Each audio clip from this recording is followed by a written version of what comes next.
Jadi sistem sirkulasi itu memenuhi keperluan atau kebutuhan yang cukup untuk metabolisme sel.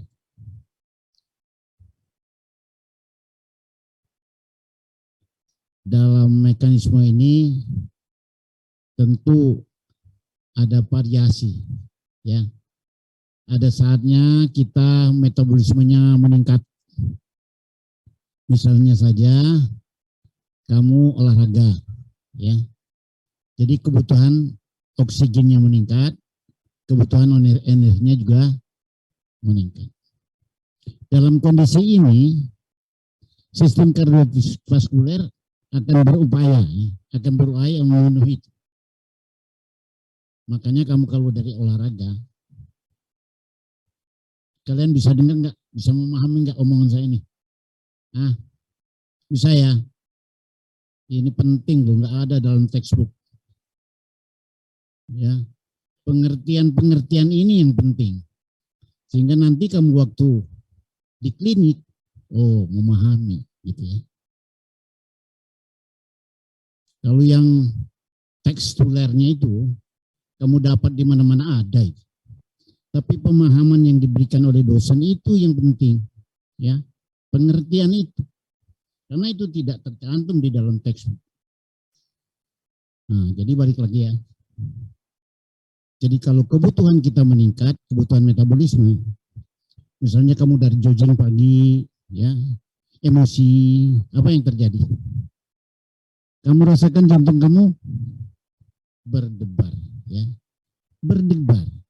Itu adalah usaha jantung untuk mencukupi kebutuhan oksigen.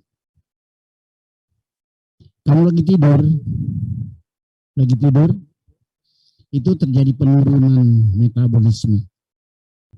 Jantung juga menyesuaikan. Nanti irama jantung, frekuensinya juga akan menurun. Nah, ini pentingnya atau ini fungsi daripada jantung ya. Jadi selagi kita jantung yang normal, maka punya sirkulasi yang normal, maka kebutuhan metabolisme sel kita juga akan terpenuhi. Sampai di sini ada yang ingin tahu atau bertanya, silahkan. Tidak ada. Belum ada cerita. Gimana solusinya ya? Apa kamu ngadep ke situ? Hah?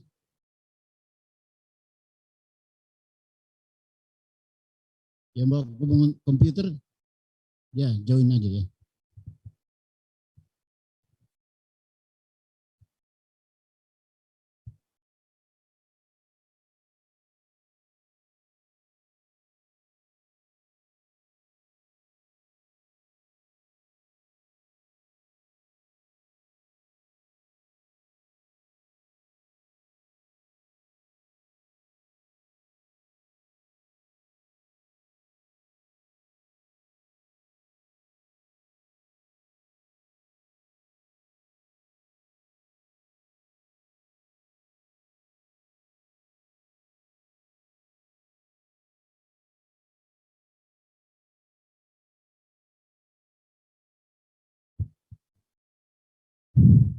Ya, udah ya.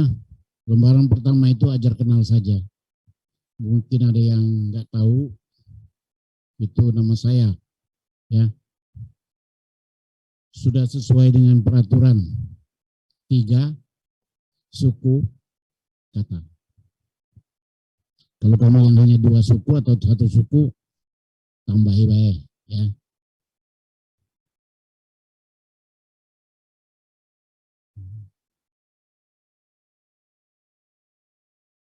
Ini ingin menunjukkan kepada Anda sistem sirkulasi kita itu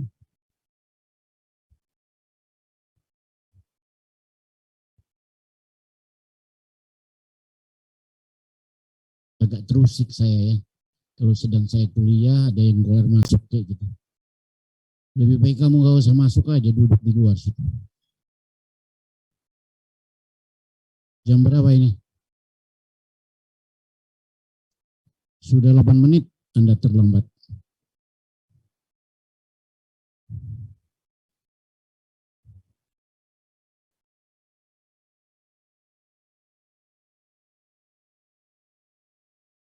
Kita lanjut ya. Oke. Pada tayangan ini ingin menunjukkan simulasi sistem sirkulasi. Jadi ada yang tukang pompa, itu jantung, kemudian ada yang mengalirkan aliran darah tadi ke seluruh tubuh, ya, untuk menghantarkan oksigen dan lain-lainnya. Tapi yang penting ini oksigen dulu, sampai mencapai sel setiap organ dan setiap jaringan. Ini namanya darah yang kaya oksigen, oksigenated. Nah, kemudian oksigen yang dibawa ke sel tadi itu kan akan dimanfaatkan terjadi proses metabolisme. Hasil tambahannya kecuali energi itu adalah CO2. Ya. Sampah ya, sampah. Nah itu harus kalau tertimbun di dalam sel juga akan jadi masalah. Jadi dia harus ditarik. Jadi sesudah menghantarkan oksigen, dia akan menarik CO2 kembali ke jantung. Dari jantung akan kirim ke paru-paru. Di paru-paru, darah itu dikasih lagi dengan oksigen. CO2-nya dikeluarin. Ya. Nah itulah proses pernapasan. Mengeluarkan CO2 dan masuk menangkap O2. Jadi darah tadi akan kembali lagi ke jantung dan dia sudah membawa oksigen. Oksigenated ya. Jadi darah yang dari paru-paru oksigenated. Jadi ada dua sirkuit sirkulasi. Pertama dari jantung ke seluruh tubuh, kembali lagi ke jantung. Yang kedua, sirkuit kedua adalah sirkuit pulmonem. Jadi dari jantung, darah yang sudah habis oksigennya tadi akan dikirim ke paru-paru. Di sana dia akan mengambil O2. Ini namanya sirkuit pulmoner. Sedangkan yang tadi sirkuit sistemik. Jadi dua sistem ini, dua sirkuit ini yang dilayani oleh jantung. Dalam sirkulasi ini semuanya berjalan atau berada sirkuit tertutup ya. Jadi ada yang keluar dari sistem sirkulasi darah itu. Jadi dari pembuluh darah artinya apa? Ya perdarahan ya. Jadi normal kita tidak akan temukan darah di luar kecuali di dalam sistem sirkulasi. Sudah cukup mengerti ya? Nah, ini prinsip yang sangat penting. Nanti kalau kamu mau masuk atau ke klinik menemukan kasus-kasus jantung, kamu sudah punya dasar pemahaman. Nah, kecuali sistem kardiovaskuler ini dilengkapi lagi dengan sistem limpatik. Ya. Kenapa sistem limpatik ini? Kamu tahu cairan limpa, cairan ekstraseluler. Nah, itu akibat proses di dalam tubuh akan dikeluarkan dari sel tadi masuk ke dalam jaringan atau jaringan interseluler. Nah ini kalau banyak jadi masalah, ya akan terjadi udem. Maka kalau kita banyak jongkok, misalnya banyak duduk, ya lama berjam-jam, nanti kaki kita jadi bengkak. Itu adalah cairan ekstrasel yang tidak sempat dikirim balik ke jantung. Nah ini sistem limfe ini, jadi dia mengembalikan lagi cairan ekstrasel yang keburu keluar, yang keburu berlebih ekstrasel, nanti akan masuk ke sistem vena, ya. Dan kembali lagi ke sistem sirkulasi. Jadi ada dua sistem di dalam sistem sirkulasi ini, yaitu sirkulasi tertutup, itu yang dalam pembuluh darah, dan sirkulasi terbuka, itu yang di dalam vaskuler limpa.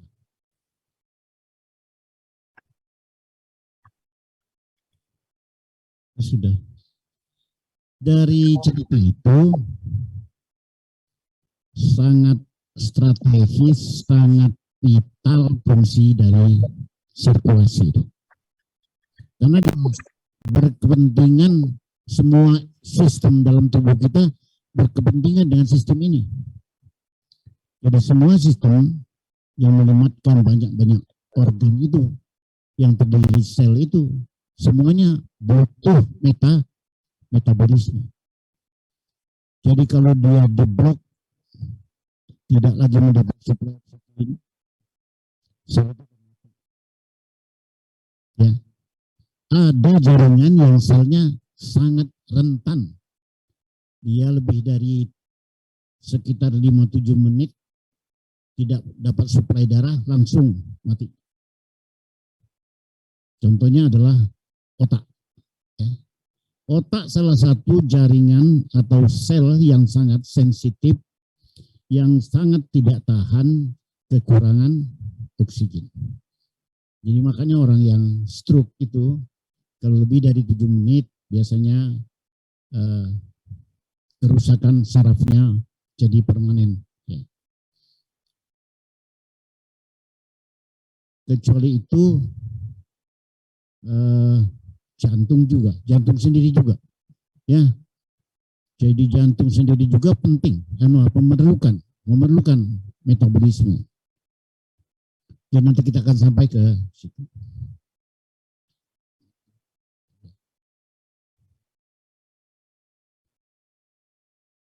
Kita sampai di sini ada bertanya nggak? Silakan saja.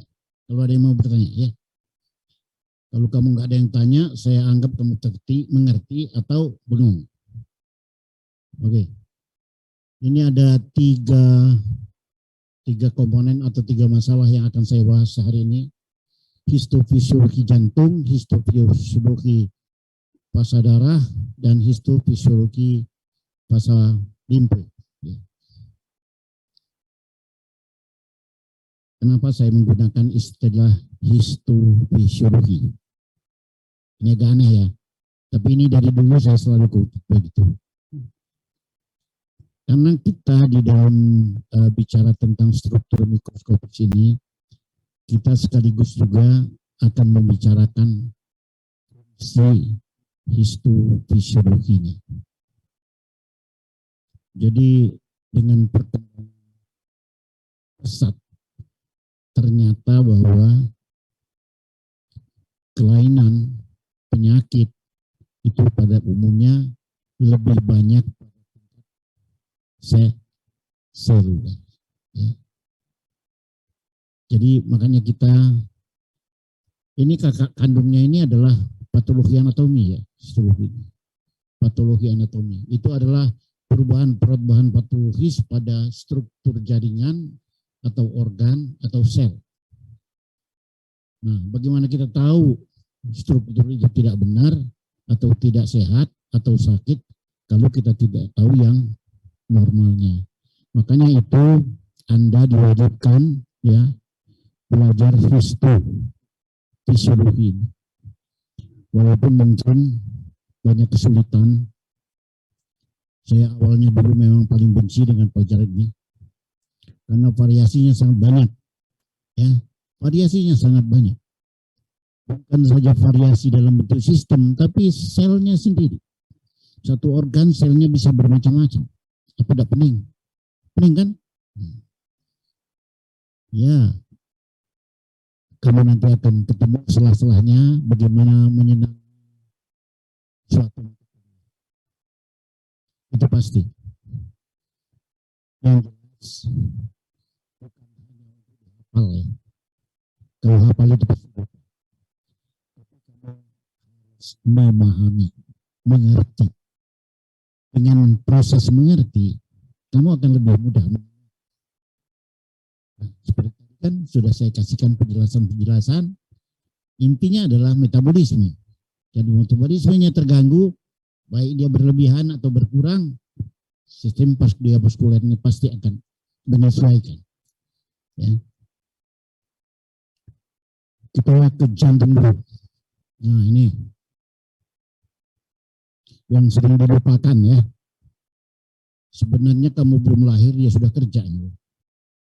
Umur kandungan di dalam kandungan, umur kamu dalam kandungan 7 bulan, dia sudah berdetak.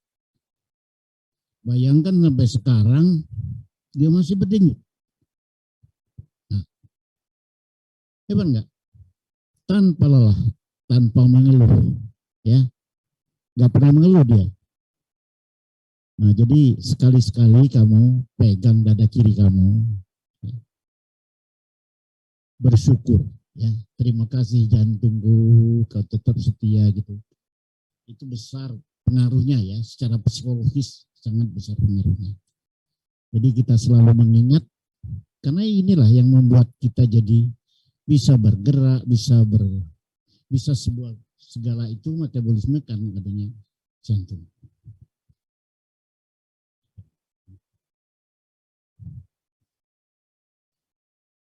Nah, ini ada hemodinamika. Tadi sudah saya ceritakan, ya, saya sudah jelaskan bahwa jantung ini melayani 2 sirkuit.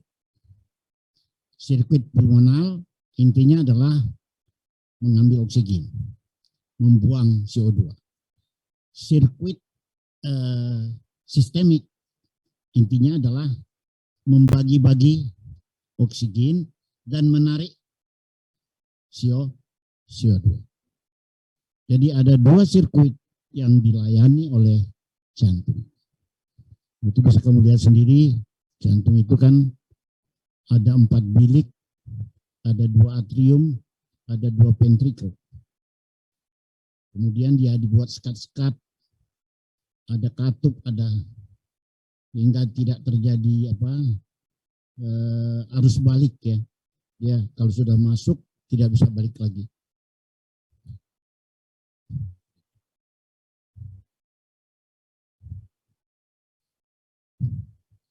Ini ilustrasi secara anatomi, kamu bisa lihat itulah bentuk jantung kita. Terus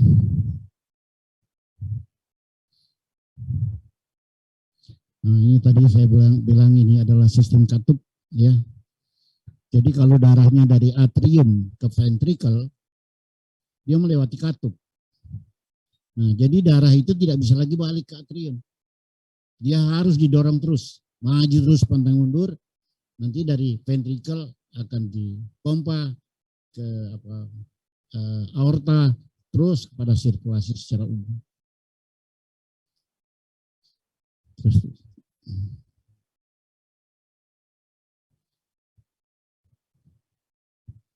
Nah ini dinding jantung. Ya, tadi kita bicara tentang katup, ada biliknya, sekarang dindingnya. Dindingnya ini terdiri atas 3 lapis. Ya. Lapisan yang paling dalam itu dibentuk oleh endotelium, selapis sel squamous yang disebut endotelium.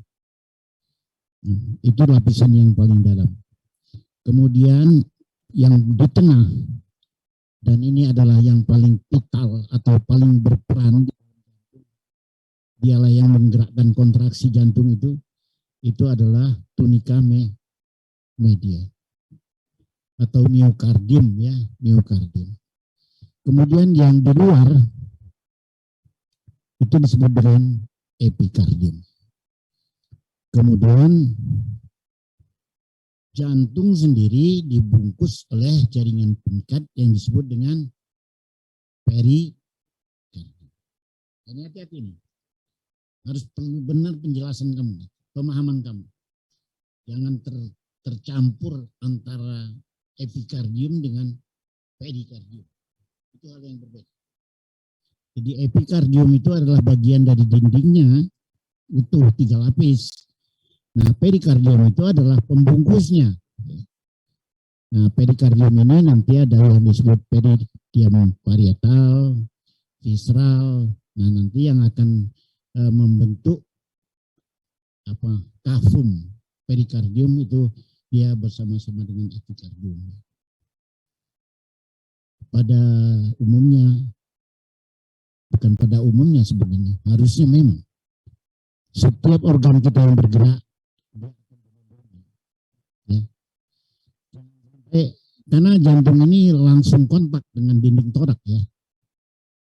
Jadi dia harus dilindungi supaya tidak bergeser langsung dengan dinding torak. Pelindungnya inilah yang disebut dengan perikardium. Dia ada kantong yang membungkus jantung. Isinya cairan serus sedikit saja, hanya sekedar untuk pelumas. Jadi jantung kita, walaupun dia benturan dengan dinding torak, aman-aman saja. Sama dengan paru-paru. Besok kita akan lihat. Paru-paru yang selalu bergerak itu, dia kontak langsung dengan dinding torak. Supaya dia tidak cedera, ya, dia dibungkus dengan kafum pleura. Sama prinsipnya, ya, antara kafum perikardium sama kafum pleura. Kita lihat sudah masuk kita ke dalam endokardium. Jadi endokardium ini terdiri dari endotel, di bawahnya ada jaringan ikat longgar tipis, ya. Di bawahnya lagi baru lapisan subendokardium. Jadi ini juga hati-hati, endokardium di bawahnya subendotelial. Ada endotel, ada subendotel. Kemudian di bawah endokardium itu ada lapisan subendokardium. Beda. Dua-duanya adalah baik subendotelial maupun subendokardium, semuanya jaringan ikat. Tapi yang subendotelial itu lebih tipis, ya. Sedangkan yang subendokardium itu lebih longgar. Karena di sini nanti akan banyak ditumpai jaringan-jaringan kapiler dan lain sebagainya. Jadi, nah ini bagian yang pokok, ya, bagian inti daripada jantung, dinding jantung.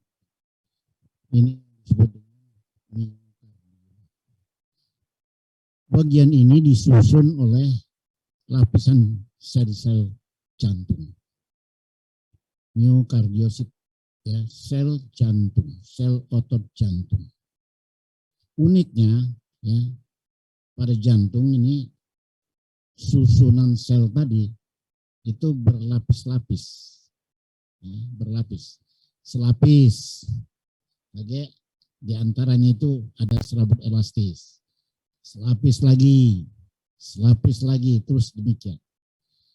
Maka dikatakan bahwa otot jantung itu, miokardial itu tersusun secara lamiler, ya, lamiler.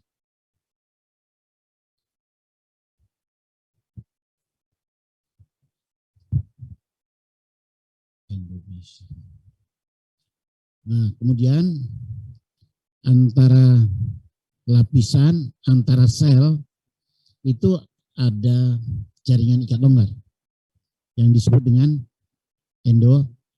endomesium. Ini penting, ya.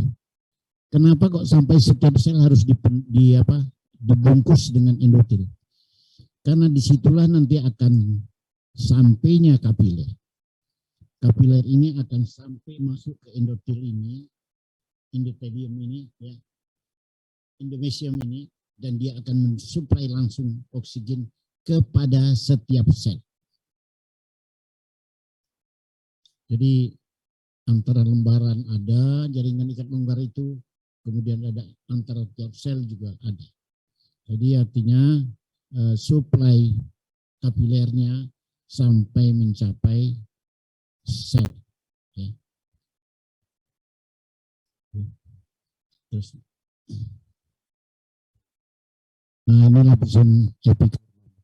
Dengan gambar ini kamu bisa paham banget ya, mana yang epikardium, yang mana yang perikardium. Miokardium di tengah itu, endokardium yang di perbatasan langsung dengan rongga.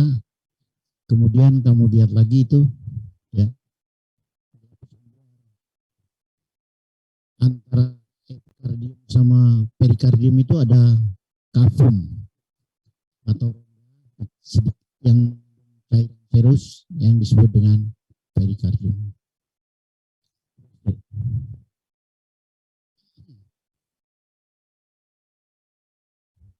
Ini penjelasan tentang perikardium tadi ya. Terus itu. Nah ini sudah tadi saya ceritakan.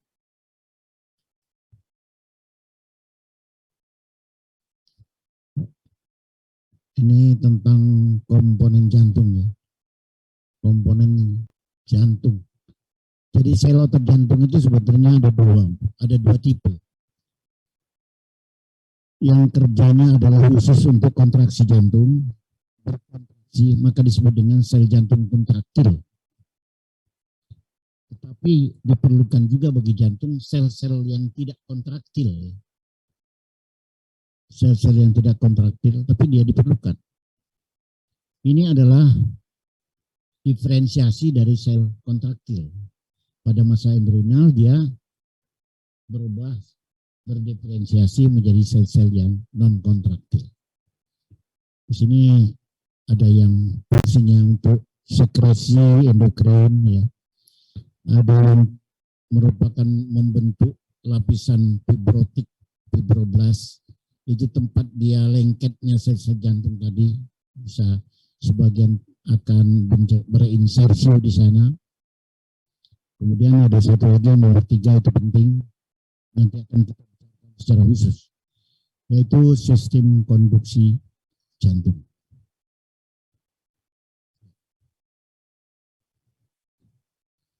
Nah ini gambaran dari sel otot jantung. Kamu lihat itu, sel jantung itu bercabang, ya, bercabang.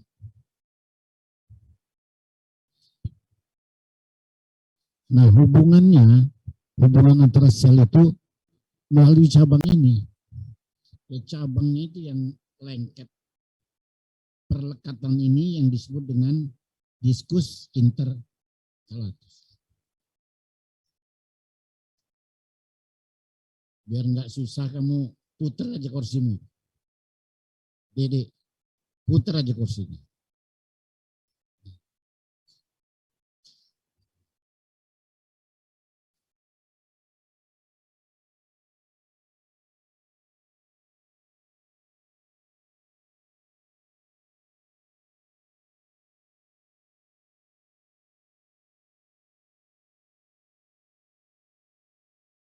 Yang jadi yang nggak punya komputer bisa lihat ke sana.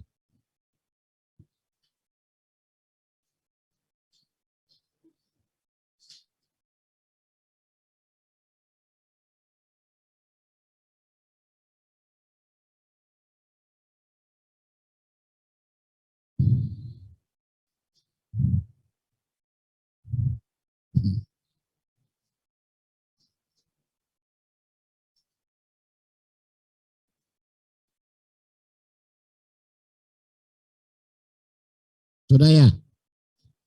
Kok butuh waktu lama banget sih muter badan aja.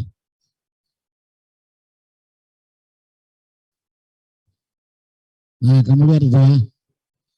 Yang gambar di atas itu adalah bentuk dari sel. Kamu lihat itu sudah bercabang, selnya bercabang.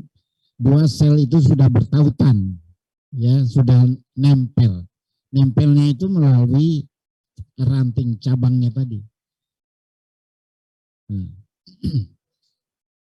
Pada gambar kedua bawah itu lebih jelas lagi hubungan antara sel itu yang disebut dengan diskus intercalatus.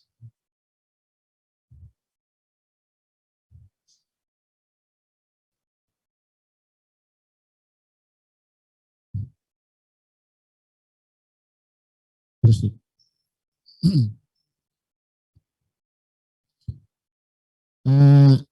sebenarnya kita bersyukur juga ya kenapa otot jantung kita seperti ini.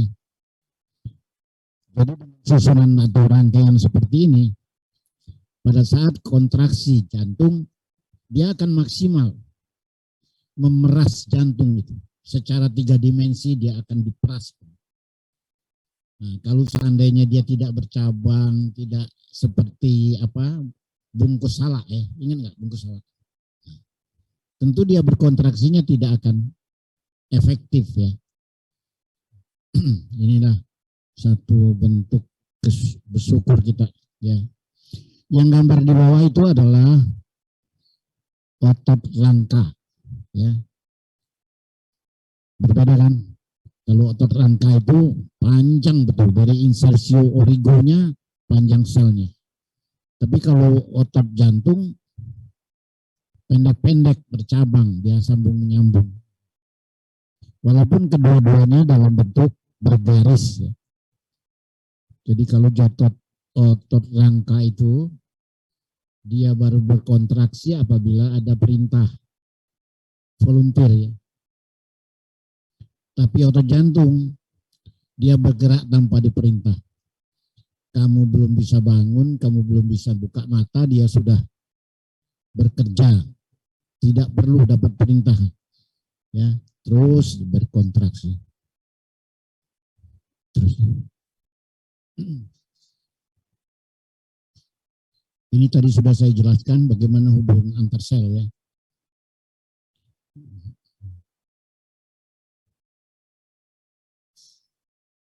Nah, hanya ini yang penting kali ya. Balik-balik ke soal pemahaman ya. Jantung ini tadi sudah saya jelaskan, dia mempunyai peran fungsi yang sangat berat. Dia terus-menerus berkontraksi, berdenyut tanpa henti. Artinya dengan kata lain, sel-selnya ini mengalami metabolisme yang terus-menerus. Beda dengan jaringan lain, dengan organ lain. Jadi dia artinya apa? Artinya dia butuh pelayanan atau fasilitasi pembuluh atau fasa darah yang memadai ya, untuk memenuhi kebutuhannya. Jadi dia memang diberikan keistimewaan ya, karena fungsinya yang sangat berat itu. Pertama,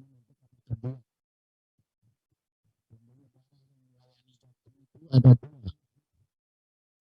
masing-masing itu cabang langsung dari aorta. Cabang langsung dari aorta, cabang pertama pula dari aorta. Jadi bukan dia dari aorta keluar siko, kayak bercabang dua. Enggak, dia langsung satu-satu.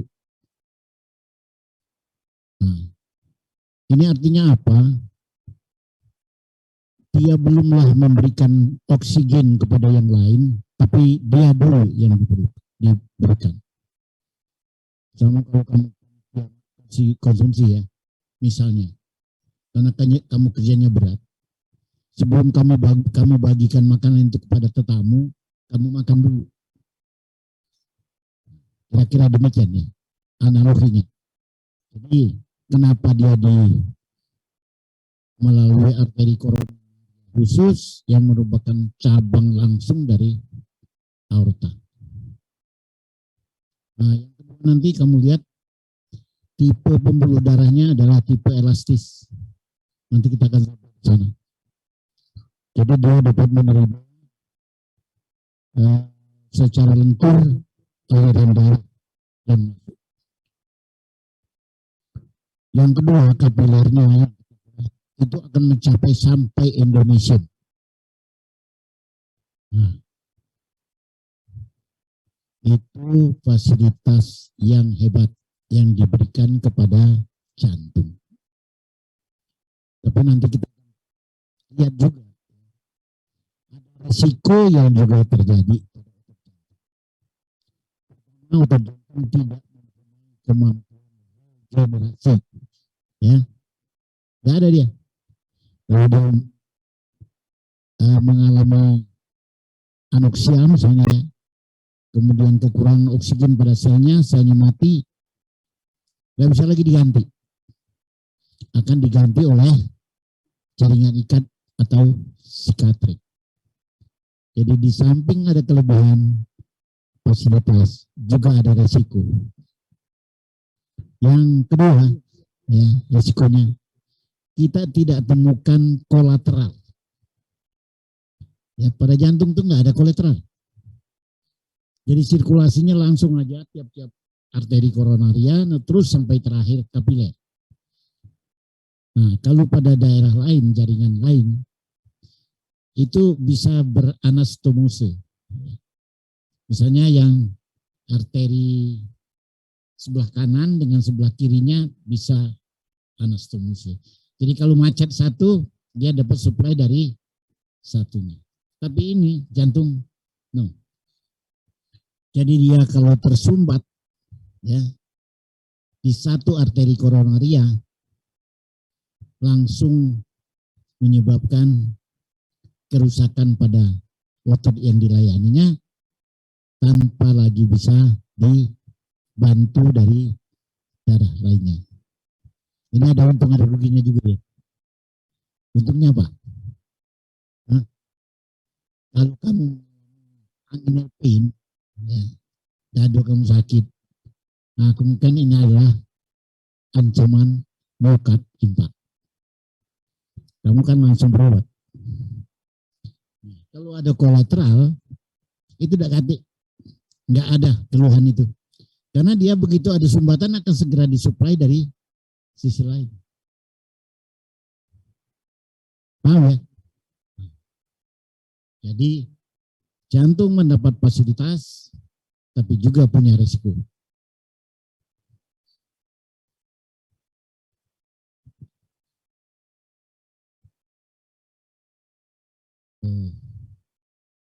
Itu adalah gambaran dari mikroskopis jantung ya. Nanti pada waktu praktikum kita akan temukan. Begitulah kira-kira. Nah, ini diskus interkalatus. Jadi diskus interkalatus ini bukan hanya sekedar melengketkan ujung cabang ke ujung cabang sel tetangga ya. Tapi dia mempunyai fungsi lain. Jadi melalui diskus interkalatus ini juga terjadi transmisi impuls. Ya. Jadi tidak ada saraf yang langsung ke otot jantung. Jadi porkinya nanti hanya pada saat ujungnya nanti bersinapsis dengan mengeluarkan misalnya transmisinya kepada sel terdekat. Selanjutnya akan terjadi sinapsis secara massal, ya. Jadi spontan seluruh otot jantung nanti akan berkontraksi. Itu pada nanti ya. Jadi kamu bisa lihat itu nanti fungsinya. Kecuali itu, yang kedua adalah tempat menghubungkan miofibril, sehingga nanti kontraksi sel dengan sel itu terjadi secara simultan bersamaan. Nah, ini ada beberapa sel kontrak, bisa kamu baca sendiri lain. Fungsinya apa?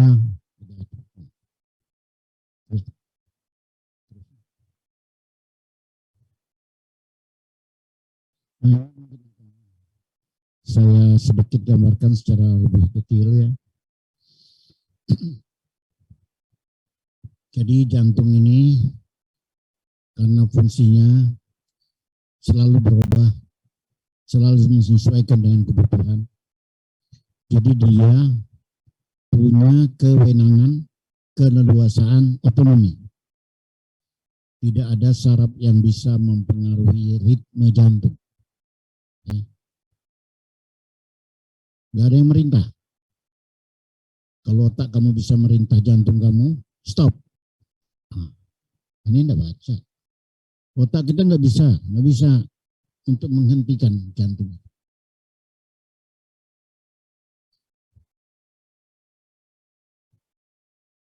Untuk kebutuhan atau melayani kontraksi jantung, untuk timbulnya ritme jantung yang otonom ini, dia mempunyai sistem impuls sendiri, sistem konduksi impuls sendiri yang disebut dengan sistem konduksi jantung.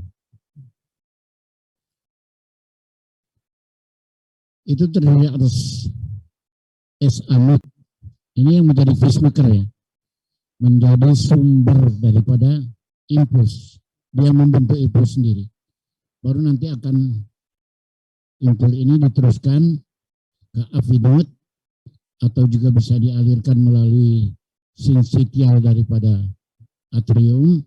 Baru kemudian dari avinod baru nanti akan turun melalui subendokarium, dia melalui cabang His, sel Purkinje terakhir.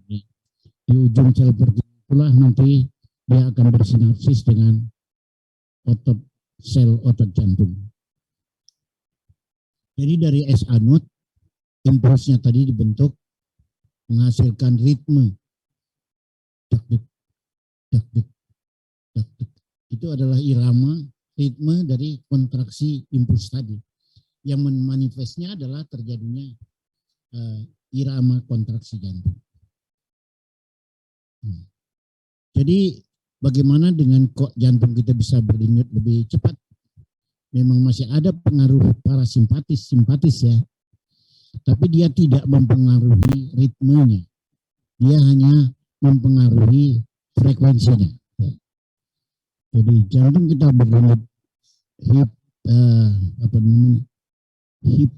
hiperpalpitasi itu apabila ada pengaruh dari saraf simpatis, dan bradikardi apabila ada pengaruh dari parasimpatis.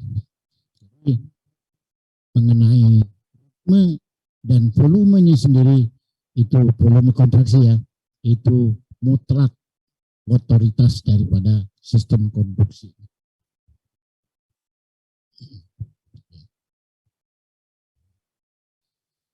Ini sudah tadi, boleh kamu baca.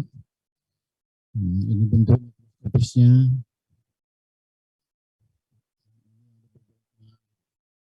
Sudah saya jelaskan tadi. Nah, vaskularisasi sudah ya. Sudah. Ini beberapa penyakit pada jantung ya. Bisa sakit itu bisa pada iramanya. Kamu nanti akan menemui kasus-kasus di mana jantung orang itu iramanya kok tidak teratur. Ya. Ada juga iramanya itu yang dari lahirnya memang sudah begitu. Nah, selagi dia fisiologis, tidak menyebabkan masalah, biasanya dokternya membiarkan saja. Ya. Itu irama. Tapi ada juga masalahnya adalah di pembuluh darahnya. Kalau pembuluh darahnya tersumbat, ya, itu karena misalnya pola hidup yang tidak benar, garunya tidur baik, makan baik, ya. Nah, makan tidak tanggung-tanggung 3 piring, olahraga udah, ya lama-lama kan terjadi penumpukan kolesterol. Kolesterol yang tinggi ini menjadi risiko untuk terjadinya trombosis, penyempitan pembuluh darah. Ya. Nah, kalau terjadi gangguan itu, pembuluh darahnya stop, ya, ini mungkin akan terjadi yang disebut dengan angina pectoris. Ya. Karena terjadi penyumbatan, sel darah jantung tadi rusak, anoksia, timbul rasa nyeri yang hebat. Ya. Itu terlain ya.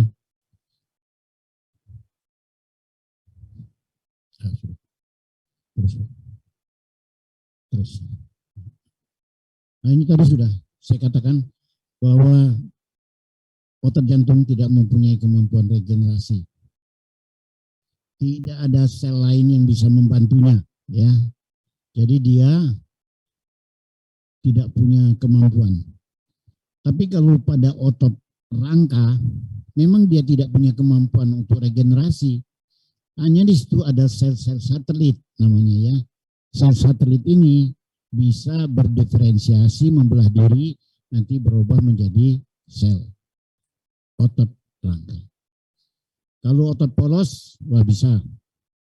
Makanya orang reseksi, potong usus, ototnya akan sempurna kembali. Tapi kalau tangan kamu potong, ototnya terputus, nanti akan diganti oleh jaringan ikat. Ini yang tadi saya sebutkan, ischemic heart disease, ya. Baca saja. Nah, kita masuk ke dalam sistem pipanya. Tadi pompanya, sekarang pipanya. Jadi pipanya ini, pipa sirkulasi darah ini ada dua jenis. Biasanya di dalam atlas itu digambarkan warna merah, itu yang berisi banyak oksigen, itu berasal dari jantung ke seluruh jaringan tubuh. Sementara ada lagi gambar satu lagi yang warna biru, itu menunjukkan bahwa darah dari jaringan balik ke jantung. Jadi yang biru ini sudah habis oksigennya, sedangkan yang merah itu masih cukup banyak oksigennya. Jadi ada tiga jenis. Ada dan ada. Arteri ini mendistribusikan. Kapiler narik balik. Bukan. Vena narik balik. Kapiler ini yang tukang bagi, ya. Dia tukang bagi pendistribusian, ya. Jadi kapiler inilah nanti akan keluar oksigen dan sebagainya ke sel-sel. Terus,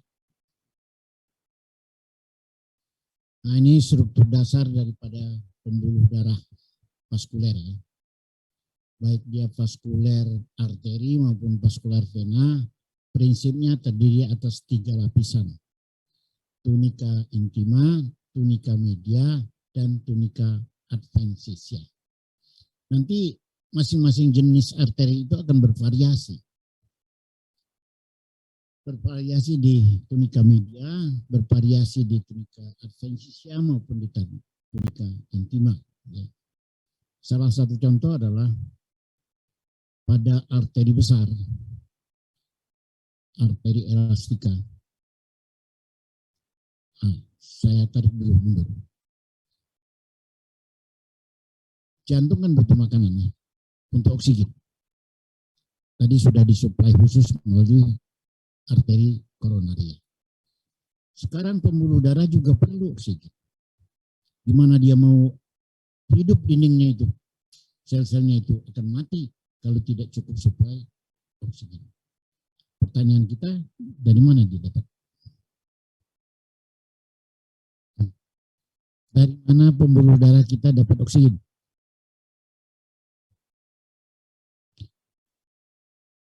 Ngerampok. Ngerampok. Dia ngerampok dari aliran darah yang mengalir di lumennya. Nah, diambilnya oksigen situ. Ini terutama untuk arteri atau yang muskular, ya, yang sedang-sedang. Tapi kalau arterinya sudah terlalu besar, dindingnya udah tebal, hasil rampukan nggak cukup, ya. Hasil rampukannya nggak cukup, dia mengambil dari lumen, dari air yang sedang dengan darah yang sedang mengalir itu tidak mencukupi. Karena itu di tunica adventitianya akan kita temukan pembuluh darah khusus, ya, yang disebut dengan apa? Nah, kok bisa lupa?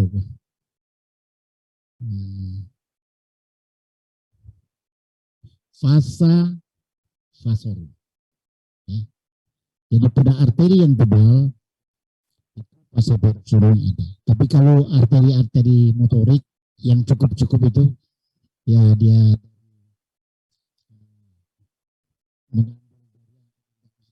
sudah memenuhi. Bagaimana dengan vena? Vena kan dari yang mengalir di dalamnya itu kan memang sudah nggak ada lagi oksigen, ya kan? Nah, artinya walaupun dia merampok dari air yang sedang dengan darah yang sedang mengalir, dia juga tetap akan kekurangan.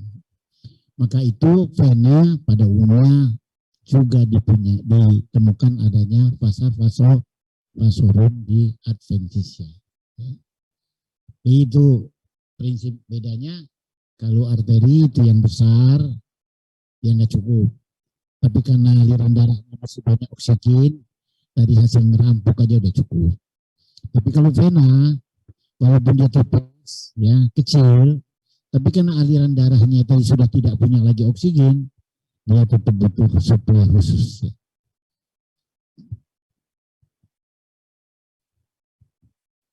Ya, ada tunica media, ada tunica adventitia, terus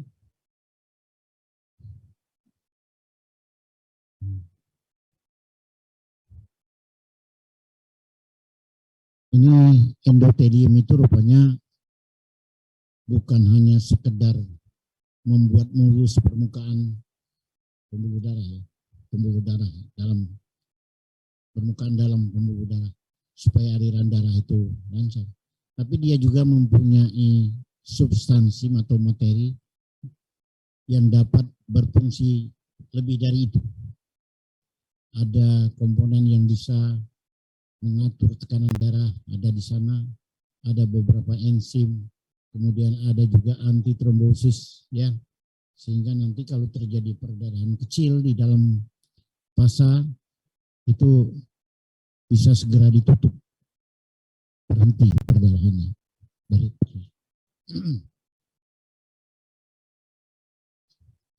ini inervasi dari vasa darah, ya. Ya tetap saja dia simpatis dan parasimpatis, ya.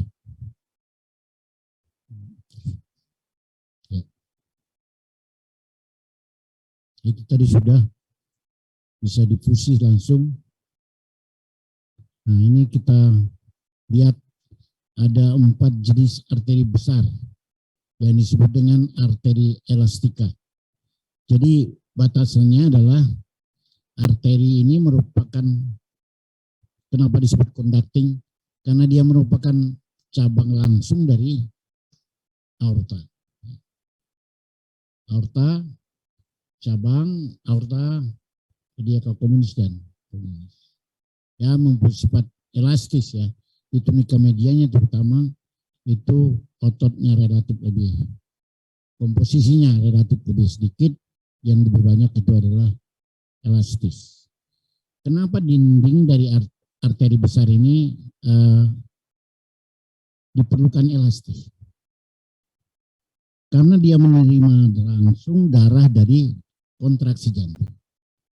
Artinya darah yang langsung masuk ke pembuluh darah ini akan memberikan tekanan, ya, tekanan. Sehingga kalau dia tidak lentur, nah bisa pecah. Karena itu maka dia memang mempunyai sifat-sifat yang elastis. Itu gambarannya, ya, kamu lihat di tunica mediana itu sel-sel otot itu berlapis dengan sel-sel serabut elastis, ya. Ya, terus ini ke media, ya udah. Dia punya vasorum, ya, karena tebal. Pada aorta itu tebal. Jadi terus. Nah, ini arteri yang kebanyakan, ya. Jadi arteri kebanyakan di dalam tubuh kita ini adalah kelompok arteri muskular. Dia mendistribusikan, jadi ada denyut jantung. Dia meneruskan pulsasi dari aorta, dari ventricle tadi untuk mengalirkan darah. Terus ini khas untuk arteri muskular. Kemudian ada undulasi di permukaan endotel. Itu khas kalau dia ada undulasi, artinya ini termasuk muskularik. Kenapa? Karena tunikal medianya dominan otot. Jadi pada waktu pembuatan preparat terjadi kontraksi, maka endoteliumnya akan membentuk undulasi. Tahu ya undulasi itu? Gelombang. Ya, ini media. Tuh, kelihatan sekali undulasinya. Tunika ultima, terus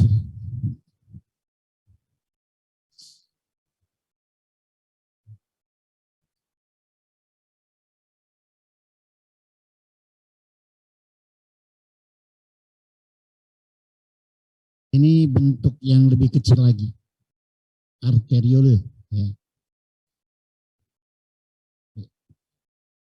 Mulai merupakan mediator atau perantara antara arteri muskular ke arteri kapiler, ya. Ini arteriole. Bentuknya masih sempurna, ya, lapisannya masih tetap ada, walaupun dia sudah sangat kecil. Terus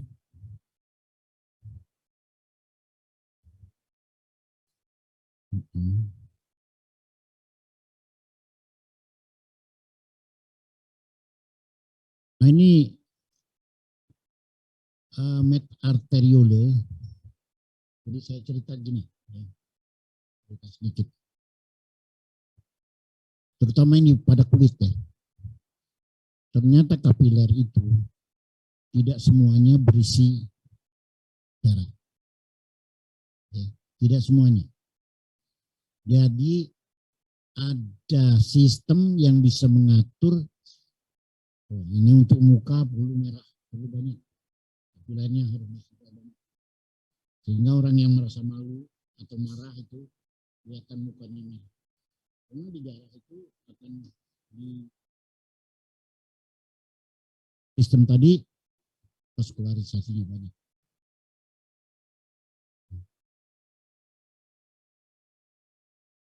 Diatur oleh med arteriole. Nanti bisa kamu baca sendiri di situ bagaimana proses mekanismenya. Kita masuk ke bagian ujung sekali, yaitu kapiler. Kapiler ini tukang beri makan, ya. Dialah struktur arterial yang paling ujung, yang fungsinya mensuplai baik dia CO2, baik dia oksigen, baik dia asupan karbohidrat, glikogen, protein, asam amino, hormon-hormon, dan lain sebagainya. Itu berada di paling ujung. Strukturnya bisa dilihat ini. Kapiler ini ada setidaknya yang ditemukan ada 3 jenis, ya. Ada jenis kapiler di mana tidak ada lubang sama sekali di dindingnya. Jadi baik membrana basalis maupun sitoplasmanya tertutup. Tapi ada lagi jenis kedua yang disebut dengan kapiler perforasa, penetrate kapiler. Nah, kamu lihat itu, ya, perbedaannya. Ada lagi yang kapiler yang memang benar-benar berlubang, baik pun sitoplasma maupun membrana basalisnya perforatif. Ini pada masing-masing jaringan, ya, tidak semua jaringan begitu. Terus bagaimana caranya kapiler itu dapat meneruskan material atau, ya, substan yang ada di dalam? Ini melalui 3 mekanisme, ya. Ada yang disebut dengan pinotik vesicle. Jadi ada keranjang yang sudah nempel pada dinding kapiler. Nah, tinggal nanti dah masuk dan nanti akan terus dikirim ke bagian luar. Ada juga bukan nempel di dinding kapiler, tapi dia sudah mondar-mandir di dalam kapiler itu. Dan ini yang disebut dengan Trans-Golgi network. Yang terakhir itu memang bolongnya. Jadi saya disebut dengan penestra temporal. Ya, terus ya. Nah, ini mengenai vena. Jadi kalau arteri tadi dari besar ke kecil, kalau vena ini dari kecil ke besar. Terakhir itu vena magna, yang paling ujung itu adalah venula. Vena kecil. Ada 3 jenis ya. Terus ini venula, sebetulnya ini masih menopang fungsi kapiler. Jadi pada venula ini juga masih terjadi pertukaran suplai makanan. Terus, nah sebentar balik lagi. Nah, venula ini kamu sering mengalami biduri. Apa biduri? Kaligato ya. Itu adalah venula. Jadi di venula ini dia sangat sensitif terhadap histamin ya. Jadi begitu ada proses alergi akan terjadi perembesan darah venula tadi. Terjadi udema perivenula. Itulah yang nanti akan kemudian bentol-bentol itu. Itu venula.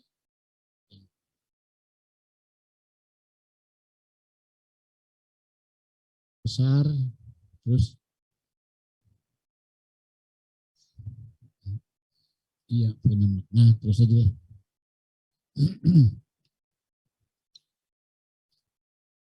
Nah, ini yang perlu kamu pahami. Vena itu cirinya dia punya valvula. Kenapa demikian? Karena vena tidak berdengit, tidak ada pulsasi. Jadi bagaimana supaya pembuluh atau supaya darah yang mengalir di dalamnya itu tidak balik mundur. Ini ya dilengkapi dengan valvula. Kerusakan pada sistem ini itulah yang menyebabkan ia mengalami apa yang disebut dengan varises. Ya. Varises karena kegagalan dari sistem valvula ini terjadi bendungan yang banyak di vena kita. Akhirnya venanya jadi berubah melilit-lilit, panjang, bengkok-bengkok. Itu disebut dengan varises.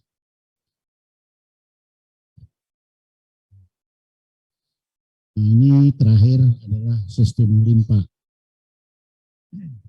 Jadi sistem limpa ini, kecuali dia adalah memobilisir ya cairan limpe yang ada di ekstrasel, cairan limpe yang berlebihan, juga mempunyai resiko bahwa sel-sel limpe ini juga bisa menyebarkan sel-sel tumor. Jadi dia bisa menyebabkan metastase sel kanker melalui aliran limpe. Jadi maka itu ada sistem juga untuk membersihkan darah ini ya. Karena cairan limpe ini dari perifernya itu ada yang dari koreng, misalnya ada infeksi, ada abses. Nah, semuanya nanti akan membawa bakteri atau benda asing dan itu harus dibersihkan terlebih dahulu sebelum dia balik ke vena jugularis. Di mana pembersihannya itu adalah di limfonodus. Nanti kamu lihat itu ada benjol-benjol atau bundel-bundel ya yang berada di jalan aliran limpe. Itu fungsinya adalah sebagai filter, pembersih, penyaring dari cairan limpe.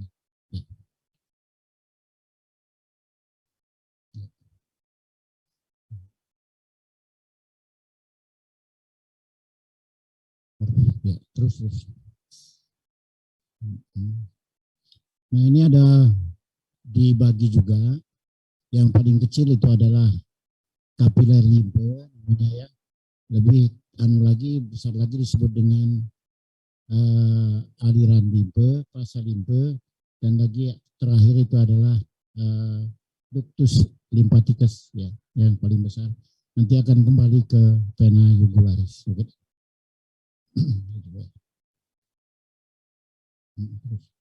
Terus.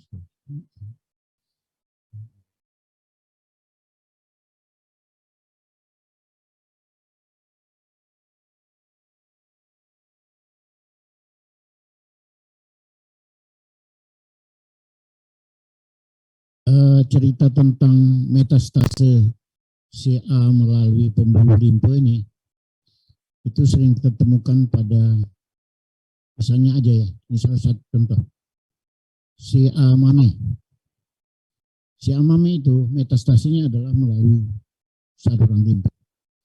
Maka dokter bedah harus mendeteksi dulu apakah sudah ada penyebaran sampai ke pembuluh limpanya, nodus lymphaticus. Jadi biasanya kalau di kiri dilihat apakah di kanannya sudah ada, maka tindakan operasinya sangat tergantung.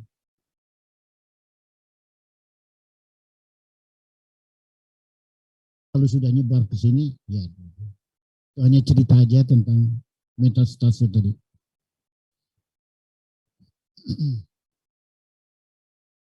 Aku bisa dijenguk.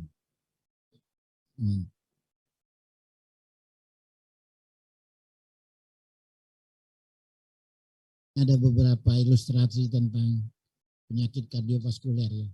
Kamu bisa baca sendiri.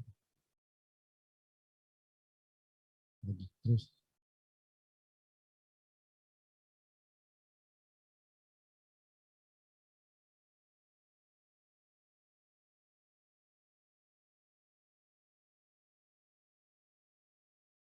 Nah ini support saya kepada kamu ya. Sebab kamu sudah memilih fakultas kedokteran. Jadi cita-citamu mau menjadi dokter. Kalau saya diminta nasihat, biasanya kan saudara-saudara punya anak pengen jadi dokter. Saya kasih tahu yang nggak enaknya. Dokter itu belajar seumur hidup loh. Iya. Bukan berarti dia sudah jadi dokter sudah ongkang-ongkangan udah beres dia sudah. Dia punya kewajiban terus belajar sesuai dengan perkembangan ilmu kedokteran. Yang kedua, kamu siap-siap jadi lilin ya. Saya tidak mengecilkan hati, tapi supaya kamu bisa mengantisipasinya. Kalau kamu jadi lilin, apa yang terjadi? Jangan-jangan kamu nanti tidak sadar, badan kamu sendiri habis, ya. Kamu hidupkan lilin, kamu menyinari, menerangi orang lain, kamu tidak sadar, badan kamu sendiri habis. Tapi ini tidak mengecilkan hati, tapi saya artinya memberikan ilustrasi saja. Jadi kalau kamu jadi dokter, wah itu tinggal kamu lebih dari ustadz ya. Benar. Kamu sangat dekat dengan ilahi. Lah, kamu tiap hari nolong orang asal kamu ikhlas lah. Itu semuanya berjibun pahalanya. Tidak akan ditemukan pada profesi lain.